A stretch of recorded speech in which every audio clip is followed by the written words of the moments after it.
በአማራ ሳይንት ግንባር ድል ተመዘገበ። የኮሎኔል ደሳለኝ አጃብም አንድ ጥርጥር ክላሽና ማካሮቭ ሽጉጥ ይዞ ወደ ፋኖ ተቀላቅሏል።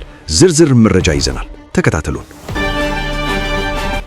የአፋብን ምኒልክ እዝና አሳምነው እዝ አሃዶች በጥምረት ወረይሉ ከተማና በዙሪያው ድል አስመዝገቡ። አመራርና የጦር መኮንኖች ጭምር እየተደመሰሱ እንዳሉ የውስጥ ምንጮቻችን የገለጹ ሲሆን ዝርዝሩን ይዘናል፣ ተከታተሉን። መነሻውን ከጭልጋ ወረዳ ጫንድባ ከተማ አድርጎ ወደ ጣቁሳ ደልጊ አቅጣጫ እየተንቀሳቀሰ በነበረ የጠላት ኃይል ላይ ከባድ የሆነ የቆረጣ ጥቃት መፈጸሙ ታውቋል። ይህን ዜና በዝርዝር ይዘነዋል። በዘመቻ 10 አለቃ ሐቢብ የሱፍ በተሰየመው ዘመቻ አይና ቡጉና ዙሪያ በተካሄደው አውደ ውጊያ አርበኛው ታላቅ ጀብዱ ፈጽሟል። ከ10 በላይ የጠላት ኃይልን በመደምሰስ ወደ ወንድሞቹ ኮራ፣ ጀነን፣ ቀበር እያለ መቀላቀል ችሏል። ዝርዝሩን ተከታተሉ። እነሆ አስደሳች ዜና። አፋብን ያወጣውን የምህረት አዋጅ ተከትሎ የሥርዓቱ አባሎች ከነሙሉ ትጥቃቸው ሸዋ ጠቅላይ ግዛት እዝን እየተቀላቀሉ ይገኛሉ። ተጠባቂ ኃይል ማስመረቁን በመካነ ሰላም ግንባር የሚንቀሳቀሰው ኢንጂነር ደሳለኝ አሰፋ ክፍለ ጦር ገለጸ። ዝርዝር አለን፣ የትም እንዳትሄዱ። ሰላም ተከታታዮቻችን፣ በአዲስ አቀራረብ ለእናንተ አዳዲስ ዜናዎችን ለማቅረብ ከተፍ ብለናል። እኛን ለማገዝ ከታች የምታደርጉትን ታውቃላችሁ፣ የማታውቁት አላችሁ፣ ኮሜንት ላይ ጻፉልን፣ እናሳያችኋለን። ወደ ዝርዝር ዜና እንለፍ።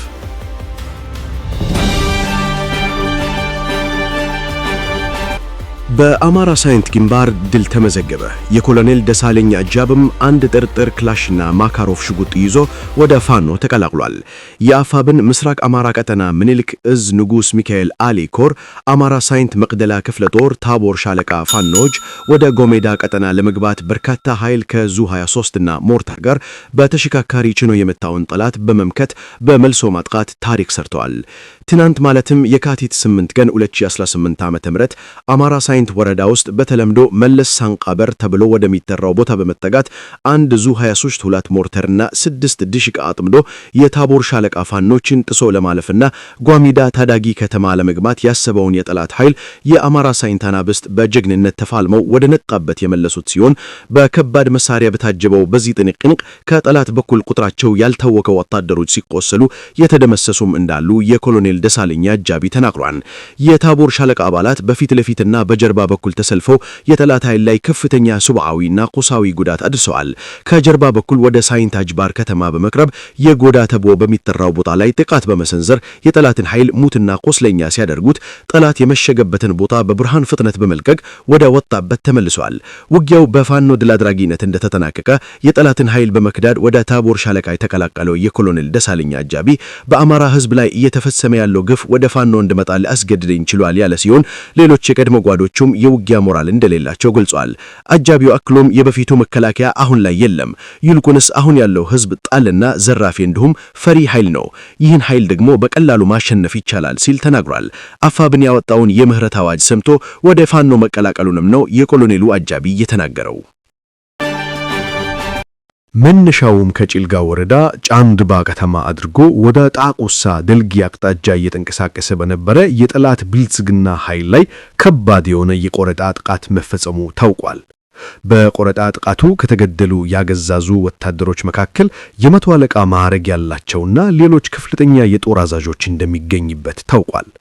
በአፋብን ጎንደር ጠቅላይ ግዛት በጌምድር ክፍለ ጦርና ዞብል ጃኖ ክፍለ ጦር ጥሙር ኃይል ትናንት የካቲት 08 2018 ዓ.ም በፈጸሙት የቆረጣ ማጥቃት ታላቅ ድል ተቀዳጁ።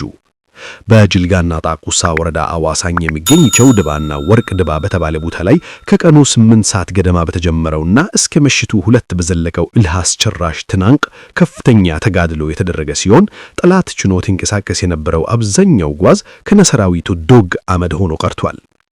የጠላት ሻለቃ አመራርን ጨምሮ መቶ አለቃና ትዩ ኃላፊነት ያላቸውን አመራሮች እንዲሁም በመቶዎች የሚቆጠር መስመራዊ መኮንኖችና ሌሎች የሥርዓቱ የጸጥታ ኃይሎች ተደምስሰዋል። አብዛኛው የጠላት ቁሳቁስ በነበረው የተኩስ ልውውጥ የጋየ በቁጥር ከ50 በላይ ሙትና ቁስለኛ ያስተናገደ ሲሆን የጓዝ መጫኛ የነበሩ የተሽከርካሪዎች ገልብጠው ሙትና ቁስለኛ ማመላለሻ ሆነው አምሽተዋል። በወገን በኩል 2 ጓዶች በክብር ተሰውተዋል።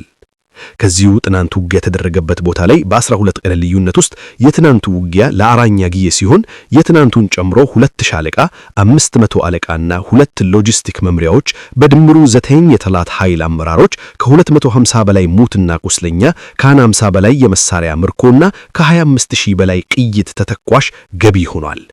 የጠላት ኃይል ቁስለኞቹን ከወረዳ ወረዳ አንቀሳቅሶ ማሳከም እንዳይችል መንገዱ ሁሉ በቆረጣ የተዘጋ ሲሆን የሄሊኮፕተር አማራጭን እንደ የመጨረሻ አማራጭ እየተጠቀመ ይገኛል። የአፋብን ምኒልክ እዝና አሳምነው እዝ አህዶች በጥምረት ወሬሉ ከተማና በዙሪያው ድል አስመዝገቡ።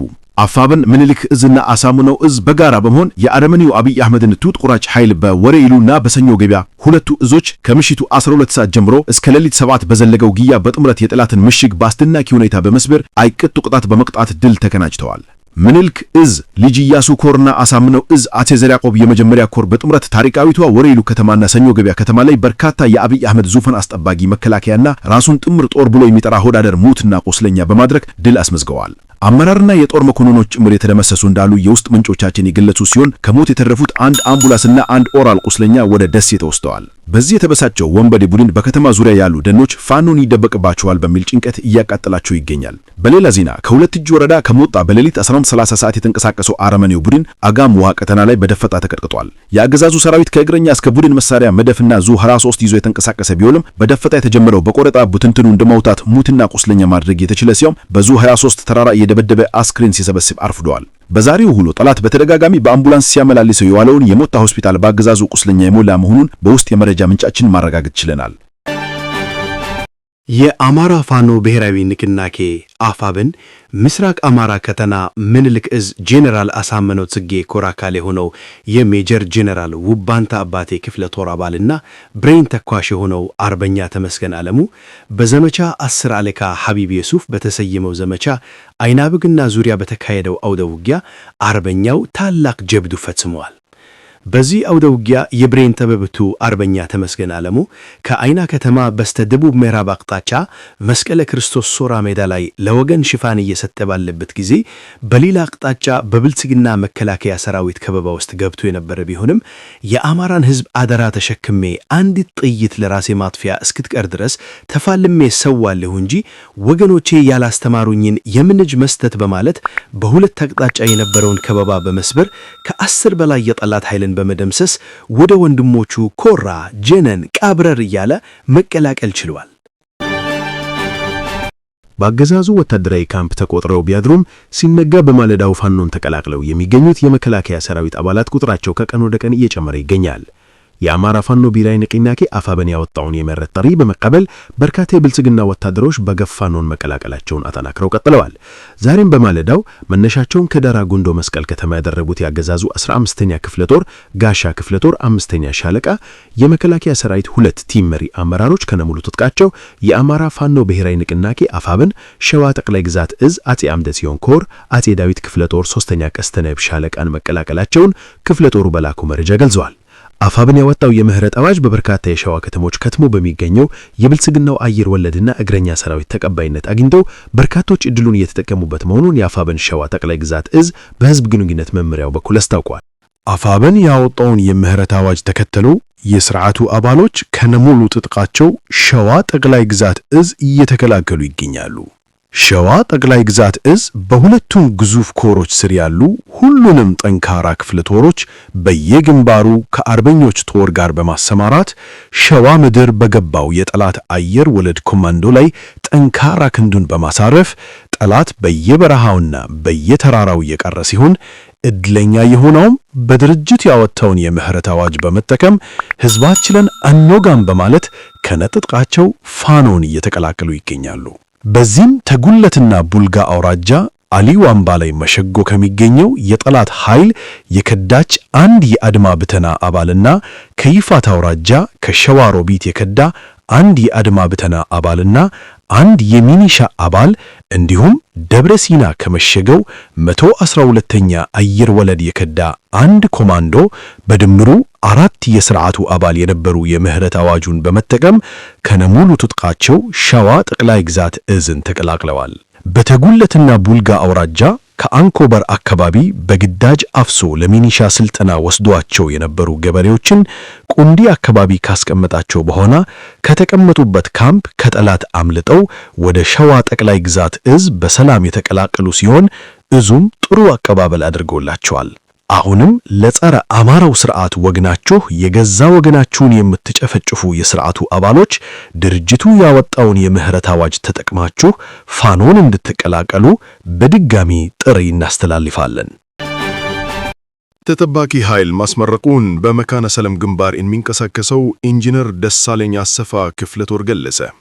የአፋብን ምስራቅ አማራ ቀጠና ምኒልክ ዕዝ ንጉስ ሚካኤል አሊ ኮር ኢንጂነር ደሳለኝ አሰፋ ክፍለ ጦር በተለያዩ ቀበሌዎች ውስጥ ከሚኖሩ የግል ታጣቂዎች መካከል ፍቃደኛ የሆኑትን በመመልመል ወታደራዊና የፖለቲካ ስልጠናን እንዲወስዱ በማድረግ በተጠባቂ ኃይልነት ማስመረቁ ታውቋል። የአማራ ሕዝብ ላይ የተደከነውን የህልውና አደጋ ለመቀልበስና ኢትዮጵያም እንደ ሀገር ጸንታ እንድትኖር ለማስቻል አሁን ላይ በስልጣን ላይ ያለውን የፋሽስቱ አብይ አህመድን አገዛዝ ታግሎ መጣል አስፈላጊ መሆኑን በማመን የኢንጂነር ደሳለኝ አሰፋ ክፍለ ጦር ተጠባቂ ኃይልን ለመቀላቀል ወስነው ስልጠናውን መውሰዳቸውን የገለጹት ተመራቂዎች በመካነ ሰላም ግንባር ብቻ የተፈጸመው ግፍ እኛ ቤት እንዳንውል የሚያደርግ ነው ሲሉ ተናግረዋል። ተመራቂዎች አክለውም የተጀመረው የህልውና ትግል ጽናትን እንደሚጠይቅ እናውቃለን ያሉ ሲሆን ጠብ መንጃ የነከሱበትን ወርቃማ ዓላማ ሁሌም እያስታወሱ በጽናትና በጀግንነት ለአማራ ህዝብ ዘብ እንደሚቆሙ አረጋግተዋል። ነጻነት በነጻ ስለማይገኝ ሁሉም አማራ የበኩሉን ድርሻ ሊወጣ እንደሚገባም ነው ተመራቂዎች የገለጹት። የኢንጂነር ደሳለኝ አሰፋ ክፍለ ጦር ስልጠና ዘርፍ ኃላፊ ኮማንዶ ጀንብሩ ጌታቸውና የክፍለ ጦሩ አባል የሆነው ኮማንዶ ጣለሉ አሰፌ እንዲሁም የንጉስ ሚካኤል አሊ ኮር ኦርዲናንስ አርበኛ በፍቃዱ ገንብር ከምኒልክ ዕዝ ትምህርትና ስልጠና መምሪያ ጋር በመተባበር ወታደራዊ ስልጠናውን የሰጡ ሲሆን የተጠባቂ ኃይሉ አባላትን የፖለቲካ ንቃተ ህሊና ለማሳደግ የሚያስችላቸው ስልጠና ደግሞ ከዕዙ ትምህርትና ስልጠና መምሪያ በመጣ አካል እንደሰጠ ተደርጓል።